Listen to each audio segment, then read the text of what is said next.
Hello everyone, welcome to Shri education. तो आज हम लोग पढ़ने जा रहे हैं क्लास 10th का chapter 2 acid basis and salt. Okay, तो हम लोग इसको अपनी टेक्स्ट बुक के बेसिस पे ही पढ़ने जा रहे हैं। बहुत ही स्लो प्रोसेस में और बहुत ही जल्दी हम इसको कंप्लीट कर लेंगे। ठीक है, तो सबसे पहले हमको देखना है एसिड क्या होता है, बेस क्या होता है।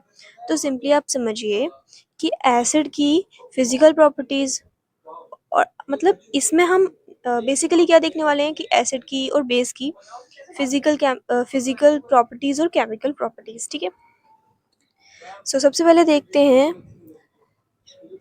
Physical properties. तो यहाँ पर आपको दिख रहा होगा प्रॉपर्टीज ऑफ एसिड यहाँ पर।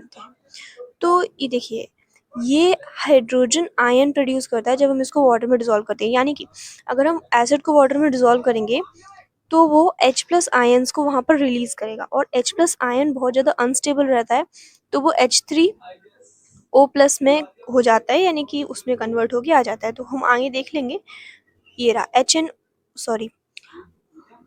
तो वो हम आगे देख लेंगे, कोई दिक्कत नहीं है।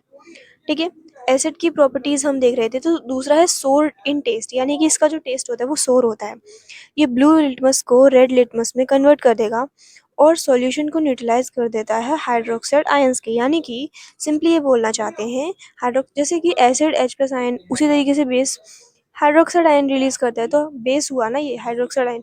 तो ये बोल रहे हैं सिंपली कि acid plus bases neutralisation reaction, यानी कि ये बेस के साथ रिएक्ट होकर न्यूट्रलाइज कर देता है। बहुत सारे मेटल्स के साथ रिएक्ट करके ये हाइड्रोजन गैस को रिलीज करता है, ये आपकी केमिकल प्रॉपर्टीज में आ जाती है। कार्बोनेट के साथ CO2 रिलीज करता है और कोरोड करता है मेटल सरफेस को बहुत ज़्यादा क्विकली। ठीक है, तो उसमें भी आपके स्ट्रॉन्ग एसिड और वीक एसिड आ जाते हैं। तो हम देखते हैं, उससे पहले हम बेस की फिजिकल प्रॉपर्टीज देख लेते हैं। तो सिंपली बेस की यहाँ पर फिजिकल प्रॉपर्टीज है कि ये सबसे पहले तो हाइड्रोक्साइड आयंस को रिलीज करते हैं in H2O, यानी कि वाटर सोल्यूबल बेसिस को ही हम एल्कलाइज बोलते हैं, और इनका जो टेस्ट होता है वो बिटर होता है।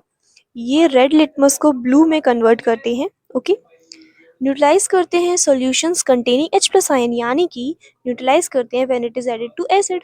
ओके, इनकी जो जब हम इनको टच करते हैं तो एक स्लिपरी सोपी फील देते हैं, जैसे सोप को टच करने पे हमें स्लिप स्लिप सा फील होता है, कुछ इसी तरीके से। ओके, अब हम देख लेते हैं वीक एसिड और स्ट्रॉन्ग एसिड, और हम देखेंगे साथ ही में strong base and weak base. सबसे पहले हम देखते हैं स्ट्रॉन्ग एसिड। तो स्ट्रॉन्ग एसिड क्या होता है, जो completely dissociate into its ions in aqueous solution. इसका मतलब क्या है, देखो, जैसे कि हमने बोला कि वाटर में जब हम एसिड को ऐड करते हैं तो वो H+ आयन रिलीज करता है। तो यहाँ पर हम बोल रहे हैं कि जब भी हम उसको वाटर में डाल रहे हैं, वाटर में हमने उसको डाला, तो जो वो H+ आयन डिसोसिएट करता है, वो जो है वो कम्प्लीटली हो जाए, यानी कि जितने उसके पास आयंस हैं उतने हो जाएं सारे, तो वो स्ट्रॉन्ग है। इसके कुछ एग्जांपल्स हैं, nitric acid HNO3, sulphuric acid H2SO4, hydrochloric acid HCl। याद कर लेना, बहुत काम आएंगे। नेक्स्ट है स्ट्रॉन्ग बेस। स्ट्रॉन्ग बेस क्या होते हैं, सिमिलर बिल्कुल सिमिलर। स्ट्रॉन्ग बेसिस वो होते हैं जो कम्प्लीटली डिसोसिएट हो जाते हैं, उनके आयंस क्या थे, OH-, उसका आयंस क्या था, H+। तो वही वो कम्प्लीटली हो जा रहा है तो वो बेस है, OH- कम्प्लीटली हो जाए तो बेस स्ट्रॉन्ग बेस है। ठीक है, तो स्ट्रॉन्ग बेस के कुछ एग्जांपल्स हैं, जैसे कि sodium hydroxide NaOH, potassium hydroxide KOH वगैरह। वीक एसिड की बात करते हैं तो वीक एसिड में सिंपली यही है कि जहाँ पर कम्प्लीटली डिसोसिएट ना हो, यानी कि अगर कुछ मतलब आयंस है तो उनमें से काफ़ी कम ही आते हैं, तो वो वीक है ना, वीक है ना वो। अब इसके कुछ एग्जांपल, जैसे कार्बोनिक एसिड है H2CO3, एसिटिक एसिड है CH3COOH। वीक बेसिस की बात करते हैं तो वीक बेसिस वो होते हैं सिंपली जैसे कि OH- को कम डिसोसिएट करें इन वाटर। याद रखना, एक्वायस सॉल्यूशन है, मैं वाटर बोल रही हूँ, बट एक्वायस सॉल्यूशन कोई भी हो सकता है, जैसे H2SO4 का मिक्स्ड सॉल्यूशन होता है उसमें भी, तो वो कुछ भी हो सकता है। तो हम यहाँ पर ओनली एक एग्जांपल लेके चल रहे हैं, यस वाटर ही है वो चीज़। इसका एग्जांपल है अमोनियम हाइड्रोक्साइड NH4OH। अब हम लोग बात करेंगे इंडिकेटर्स की। तो देखिए, दो तरीके के इंडिकेटर्स होते हैं, एक होता है विजुअल इंडिकेटर और एक होता है ऑल्फैक्टिव इंडिकेटर। विजुअल इंडिकेटर होता है जिसमें हम देख सकते हैं। इंडिकेटर मतलब क्या हुआ? इंडिकेटर मतलब एक ऐसी चीज जो इंडिकेट कर रही है हमको, बता रही है हमको कि कौन सा एसिड है कौन सा बेस है। क्योंकि हम कैसे पहचाने कि कौन सा एसिड है कौन सा बेस है, हमें कैसे पता चलेगा? तो उसके लिए विजुअल इंडिकेटर्स रहते हैं जिसमें ब्लू लिटमस रहता है। ब्लू लिटमस के बारे में आपकी बुक में भी लिखा हुआ है। इसको एक प्लांट से लिया जाता है और ये पर्पल कलर का होता है नेचुरली। जब हम इसको एसिड में डालते हैं तो ये रेड कन्वर्ट हो जाता है और जब हम बेस में डालेंगे तो ब्लू। तो कुछ इस तरीके से हम लिटमस पेपर की मदद से हम पता लगा सकते हैं कि एसिड क्या है बेस क्या है। एक होता है मिथाइल ऑरेंज। तो हम वो इनको हमें ना याद करना पड़ेगा बिकॉज इससे डायरेक्टली क्वेश्चंस भी बन जाते हैं इन बोर्ड एग्जाम, तो इसको अच्छे से याद रखना। जैसे मिथाइल ऑरेंज है तो वो एसिड में पिंक कन्वर्ट हो जाता है, और मिथाइल ऑरेंज को हम बेस में डालें तो येलो। फिनोफ्थलीन जो है एसिड में कलरलेस रहता है और बेस में पिंक। रेड लिटमस पेपर जो है वो, जैसे यहाँ पर ब्लू की बात होती है यहाँ रेड की, तो रेड एसिड में रेड ही रहेगा और बेस में वो ब्लू में कन्वर्ट हो जाएगा। ओके, नेक्स्ट यहाँ पर कुछ चीज़ें हैं जैसे कि एसिडिक न्यूट्रल। ये है आपकी पीएच स्केल। पीएच स्केल में आपकी पीएच स्केल जो है वो 0 से 14 तक की होती है। इसमें हमारे पास सबके पीएच रहते हैं। पीएच यानी कि पोटेंशियल ऑफ हाइड्रोजन, यानी कि कितने हाइड्रोजन आयन हैं। यानी कि अगर जितने ज़्यादा हाइड्रोक्साइड आयंस होंगे उतना ज़्यादा एसिडिक होगा, बिकॉज हाइड्रोक्साइड आयंस तो एसिड से रिलेटेड थे ना, तो उतने ज़्यादा हाइड्रोक्साइड आयंस होगा। तो हाइड्रोक्साइड आयंस जितने ज़्यादा होगा वो एसिड के, और एसिड हमारा रहता है 0 से 7 तक। 7 न्यूट्रल रहता है, 0 से 6 तक रहता है, 7 न्यूट्रल रहता है, फिर 8 से 14 तक आपका रहता है बेस। ओके, अब एक बात समझनी है हमको कि 8 से 14 तक आपका OH माइनस जो OH निगेटिव जो आयन था ना वो ज़्यादा रहता है, बिकॉज इधर बेस है आपका और इधर आपका एसिड है, तो वो आपका H+ आयन रहेगा। अब एक बात ये है कि क्या बेस वाली साइड पे 8 से 14 के बीच में H+ आयन नहीं है और इधर OH माइनस नेगेटिव आयन्स नहीं है? तो है, लेकिन वो इतने कम होते हैं कि वो जो आपके दूसरे वाले हैं वो ज़्यादा डोमिनेंट हो जाते हैं। तो आप होप आप लोगों को अच्छे से समझ में आया होगा। तो यहाँ पर है आपका टर्मरिक का एक छोटा सा एग्जाम्पल। देखिए, जब भी ये होता है आपका ब्लू लिटमस वगैरह से आप कर सकते हैं। जब टर्मरिक जो होता है, टर्मरिक आपका एक इंडिकेटर है, कलर इंडिकेटर। तो जब टर्मरिक को हम एसिड में कन्वर्ट करते हैं तो इट रिमेन्स येलो, एंड जब हम इसे बेस यानी कि सोप से कर देते हैं तो वो रेड हो जाता है। ठीक है, रेडिश ब्राउन हो जाता है। तो जैसे कि आपने देखा होगा कि आपने हल्दी लगे कपड़ों को धो दिया तो सोप से, तो उस पे भाई वो लाल लाल हो जाता है। ओके, नेक्स्ट हम लोग समझने वाले हैं। अब यहाँ पर आपके पास 2 टेबल हैं जो आपके एनसीईआरटी में भी गिवन है। ये कुछ चीज़ें हैं ना, इनको आप अच्छे से देख लेना, because saliva before meal after meal वाला जो था ना, ये आप यहाँ से नोट डाउन कर सकते हैं। ये आया था, मतलब ये एग्जाम में नहीं आया था, सैम्पल पेपर क्वेश्चन में आया हुआ है। तो आप इसको अच्छे से देखें और इन सबको ही देख लेना। कॉफ़ी के भी क्वेश्चन आते हैं कि वो एसिडिक है बेसिक है, तो वो सारी चीज़ें आप देख लो, इनको बस याद करना है। अब हम चलते हैं दूसरे, अब हम देखने वाले हैं पीएच सेंसिटिविटी। ओके, चलिए, pH sensitivity of plants and animals. PH जो है हमारी लाइफ में क्या रोल प्ले करता है? तो सबसे पहला है कि ह्यूमन बॉडी जो है वो 7 से 7.8 के बीच में ही काम करती है अच्छे से। एसिडिटी हो सकती है हम लोगों को, तो उसके लिए जैसे हमारे स्टमक में HCl होता है, तो भाई हो गया ना पीएच। अब पीएच ऑफ डाइजेस्टिव सिस्टम, जैसे मैंने बोला था stomach secretes HCl to kill bacteria in the food, तो वो हेल्प कर रहा है ना। इनर लाइनिंग ऑफ स्टमक जो है वो प्रोटेक्ट करती है vital from this acidic pH, यानी कि वो जो म्यूकस होता है। You will be learning it in biology, तो यहाँ पर इसका कोई काम नहीं है। PH and tooth decay. Tooth decay भाई बहुत ज़्यादा, इससे क्वेश्चंस इतने बनते हैं ना, बिलीव मी, आप इसको अच्छे से रट लो। देखो, अगर पीएच कम हो जाता है किसी भी सोर फूड या स्वीट फूड की वजह से, तो टूथ डिके हो सकता है। क्यों? क्योंकि जो पीएच का मतलब जो मतलब माउथ का जो पीएच होता है ना, वो हमेशा कम होना चाहिए 5.5 से। और जब हम कुछ मीठा खा लेते हैं तो बैक्टीरिया उसको गला के अपने कुछ सिक्रीट करके उसको 5.5 से कम ले जाते हैं और हमको होने लगती है टूथ डिके। सो इसके लिए आप लोग अच्छे से कर लें, और इससे बहुत क्वेश्चन बनते हैं, बहुत। ठीक है। PH as a self defence mechanism, आप देखो प्लांट में और एनिमल्स में सेल्फ डिफेंस मैकेनिज्म के जरिए पीएच रहता है। जैसे कि कुछ एनिमल्स हैं जैसे कि बीज और प्लांट्स, कुछ एनिमल्स हैं जैसे कि आप देखो बी जो होती है, बी मधुमक्खी, एंड प्लांट जैसे कि नीटल, वो सिक्रीट करते हैं एसिडिक सब्सटेंस उनके सेल्फ डिफेंस के लिए। वो एसिडिक डिफेंस, जो एसिडिक डिफेंस सब्सटेंस होता है वो क्या होता है पता है? वो होता है आपका इथेनोइक एसिड। इथेनोइक एसिड नहीं होता, वो मीथेनोइक एसिड होता है। ओके। सो अब हम देख लेते हैं केमिकल प्रॉपर्टीज ऑफ एसिड। सबसे पहले देखते हैं कि acid react with active metal to give hydrogen gas, यानी कि एक्टिव मेटल के साथ जब एसिड रिएक्ट करेगा तो क्या हाइड्रोजन रिलीज करेगा। कैसे? Let's see. जैसे कि हमने देखा एसिड क्या है, इसमें एसिड है H2SO4, एक्टिव मेटल ले लिया Zn, जब इनको हमने रिएक्ट कराया तो देखो रिएक्टिविटी आपको 9th वाले कॉन्सेप्ट से आएगी, उसको अच्छे से पढ़ लेना, जिसमें आप देखते थे कि दो सब्सटेंस मतलब एक दो एलिमेंट से एक सब्सटेंस कैसे बनता है, वो चीज आप देख लेना एक बार, बेस क्लियर करके आओ ताकि ये अच्छे से मजा आए। तो यहाँ पर आपका ZnSO4 बन जाएगा और H2 बन जाएगा। ओके। अब एसिड रिएक्ट करता है मेटल कार्बोनेट और मेटल हाइड्रोजन कार्बोनेट के साथ CO2 देता है। कैसे? जैसे कि देखो मेटल कार्बोनेट और मेटल हाइड्रोजन कार्बोनेट के एग्जांपल लेने पड़ेंगे ना इसके लिए। तो देखो Na2CO3 ले सकते हो मेटल कार्बोनेट में, और मेटल हाइड्रोजन कार्बोनेट में आप ले सकते हो NaHCO3। NaHCO3 प्लस HCl जब आप करोगे तो NaCl plus H2O plus CO2 आपका बन जाएगा। ये इम्पॉर्टेंट है, अच्छे से इसको देख लेना एक बार। एसिड रिएक्ट करता है बेस के साथ to give salt and water.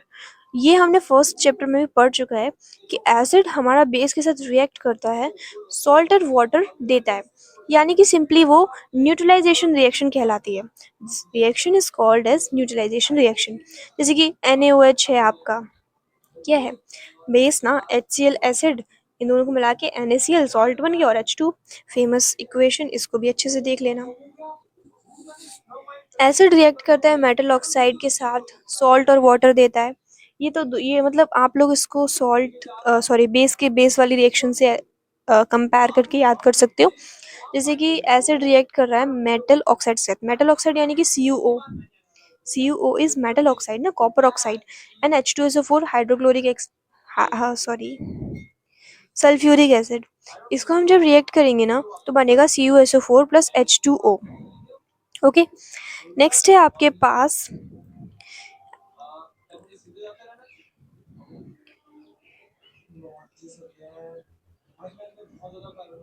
जैसे कि यहाँ पर ये हमारे पास है reaction of zinc metal with dilute sulphuric acid. तो उसमें जो हाइड्रोजन गैस निकलती है उसको हम चेक कर सकते हैं विद पॉप साउंड। आपका जो रहता है, जैसे आप कैंडल लेके जाते हो ना हाइड्रोजन गैस के पास, तो वो पॉप साउंड क्रिएट करती है, तो आप उसे पता लगा सकते हो yes it is hydrogen gas. Okay. Now हम एक टॉपिक है यहाँ पर डाइल्यूशन का। डाइल्यूशन में क्या रहता है, एसिड और बेस को हम वाटर में ऐड कर रहे हैं, तो उसी प्रोसेस को हम डाइल्यूशन कहते हैं सिंपली। तो जो प्रोसेस होती है एक एसिड को, स्पेशली नाइट्रिक एसिड या फिर सल्फ्यूरिक एसिड, यानी कि जो स्ट्रॉन्ग एसिड्स होते हैं, स्ट्रॉन्ग बेसिस होते हैं, उनको वाटर में, वो जो वो जो आपकी रिएक्शन होती है वो बहुत ज़्यादा एक्सोथर्मिक होती है, हाईली एक्सोथर्मिक होती है, यानी कि उसमें से हीट बहुत ज़्यादा निकलती है। तो इसके लिए बस एक छोटा सा नोट है जो गिवन है, जैसे कि इसमें हमको हमेशा एसिड को वाटर में डालना चाहिए विद पॉइंट, मतलब with drop by drop, and हम उसमें स्टीयरिंग करते हैं कांस्टेंट स्टीयरिंग के साथ, जैसे कि उसको साथ साथ मिलाते चले, एंड उसमें आप बूंद बूंद करके एसिड या फिर बेस डालो। क्योंकि अगर आप पानी डालोगे डायरेक्टली एसिड और बेस में तो वो इतना ज़्यादा एक्सोथर्मिक होगा कि it will hurt you. Okay. Next है आपके पास chemical properties of basis. Chemical properties of basis में सबसे पहला है रिएक्शन विथ मेटल्स, यानी कि केमिकल प्रॉपर्टीज ऑफ बेसिस में हम देख रहे हैं कि जो बेस है वो रिएक्ट कर रहे हैं मेटल के साथ। जैसे कि हमने देखा था एसिड रिएक्ट कर रहा है मेटल के साथ, वही जिंक वाला। यहाँ भी हम जिंक वाला ले लेंगे, जैसे कि NaOH प्लस Zn तो हो जाएगा Na2ZnO2। This is an important equation, अच्छे से देख लेना। ओके, ये भी आपका हाइड्रोजन गैस ही रिलीज करेगा, बट ये Na2ZnO2 है ना, इसको थोड़ा ध्यान देना है आपको। ओके, नेक्स्ट चीज अब हम देख लेते हैं रिएक्शन विद एसिड। अब सिंपली है भाई, जब एसिड बेस के साथ रिएक्ट करके न्यूट्रलाइजेशन रिएक्शन करता है, तो बेस एसिड के साथ रिएक्ट करके भी न्यूट्रलाइजेशन रिएक्शन ही करेगा। इतना सोचना ही क्यों, बट एक एग्जाम्पल यहाँ पर गिवन है, देख लेते हैं। KOH plus HCl KCl plus H2। Reaction with non metallic oxide. Non metallic oxides क्या होते हैं, यानी कि नॉन मेटल के ऑक्साइड। नॉन मेटल क्या, कार्बन, कोक वगैरह। तो कार्बन ऑक्साइड यहाँ पर लिया है और हमने NaOH लिया है as a base. Na2CO3 plus H2 आपका बन जाएगा। Hope you will understand and you are understanding now. Okay, so अब हम लास्ट पेज पे हैं इसकी। लेट्स सी, हमारे पास है क्लोर अल्कली प्रोसेस। तो ये तो इतनी इम्पॉर्टेंट है, this is the most important thing. इसको तो आप अच्छे से नोट कर लो भाई, पॉइंट मार्क कर लो, या फिर आप जो भी स्टार मार्क करते हो, जो भी करते हो कर लो, ठीक है। सो क्लोरो एल्कली प्रोसेस में क्या होता है, हम इलेक्ट्रिसिटी पास करते हैं through an acquired solution of sodium chloride, यानी कि ब्राइन। जैसे कि सोडियम क्लोराइड जो रहता है NaCl, हम उसको H2 में मिक्स करते हैं एंड उसमें फिर इलेक्ट्रिसिटी पास कर देते हैं, तो उससे कुछ हमारे पास रिजल्ट्स आते हैं। जैसे कि यहाँ पर गिवन है एक इक्वेशन देखिए, NaCl plus 2H2O NaOH plus Cl2 plus H2, ये सारी चीज़ें आती हैं। अब इसका नाम क्लोर एल्कली प्रोसेस, इतना अटपटा सा नेम क्यों देना है ना, सिंपली भी तो बोल सकते हो भाई NaOH को इलेक्ट्रोलाइसिस करना है। इसमें भी एक छोटे सा मतलब कॉन्सेप्ट है, बट वो इतना आता नहीं है, बस अपनी नॉलेज के लिए आप देख सकते हो। बट आ जाए तो ये मत कहना कि नहीं भाई, आ भी सकता है, बट हाँ हमको सब पढ़ के चलना है। सोडियम क्लोराइड डिकम्पोज करता है, सोडियम हाइड्रोक्साइड बना लेता है। ओके, और वाटर के साथ रिएक्ट करके NaOH बना लेता है, ठीक है। क्लोराइन गैस फॉर्म होती है एनोड पे, यानी कि एनोड कौन सा होता है आपका, पॉजिटिव जो रहता है ना वो वाला। एंड कैथोड पे आती है आपकी हाइड्रोजन गैस नेगेटिव पे, बिकॉज H जो है वो प्लस है और कैथोड जो है वो नेगेटिव है, तो दोनों एक दूसरे को अट्रैक्ट करेंगे और वो उस पर चला जाएगा, सिंपल। फिर सोडियम हाइड्रोक्साइड जो है वो फॉर्म होता है कैथोड के पास। ओके, यहाँ पर जैसे गिवन भी है, ये हमको देखना है। अब यहाँ पर मैंने बोला क्लोर एल्कली प्रोसेस हम क्यों बोलते हैं, तो देखो क्लोर मतलब है कि आपका इसमें क्लोराइन निकलता है, इसलिए क्लोर। एल्कली क्यों, क्योंकि NaOH भाई बेस है, एल्कली है जो वाटर में डिजोल्व है, तो भाई सिंपली ये हो जाएगा क्लोर एल्कली प्रोसेस। अब देख लेते हैं, इसमें छोटा सा डायग्राम है, रे डायग्राम भी बोल सकते हैं। तो यहाँ पर देखिए, वाटर में आपने सॉल्ट को मिलाया NaCl को, एंड इसको वाटर में जब सॉल्ट को मिला देते हैं, इसी को हम ब्राइन बोलते हैं, ये भी याद रखनी है।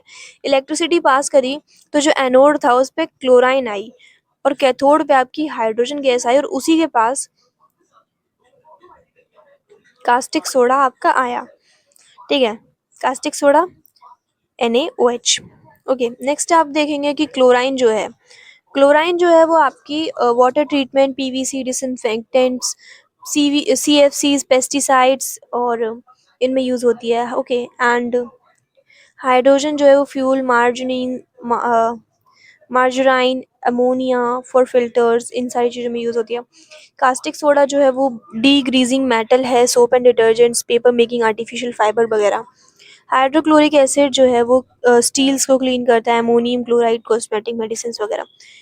क्लोराइन और हाइड्रोजन से आपका हाइड्रोक्लोरिक एसिड बनता है, एंड हाइड्रोजन और कास्टिक सोडा से आपका ब्लीच बनता है, जो हाउस होल्ड ब्लीचेस या फिर ब्लीचिंग फैब्रिक में यूज होता है। इसी से हम आगे जितनी भी प्रोसेसेस हैं ना, इंपॉर्टेंट सॉल्ट वगैरह, वो इसी से हम देखेंगे। इसी एक इक्वेशन पे वो ऑलमोस्ट सारे डिपेंडेंट है, तो इसको समझना बहुत इंपॉर्टेंट है।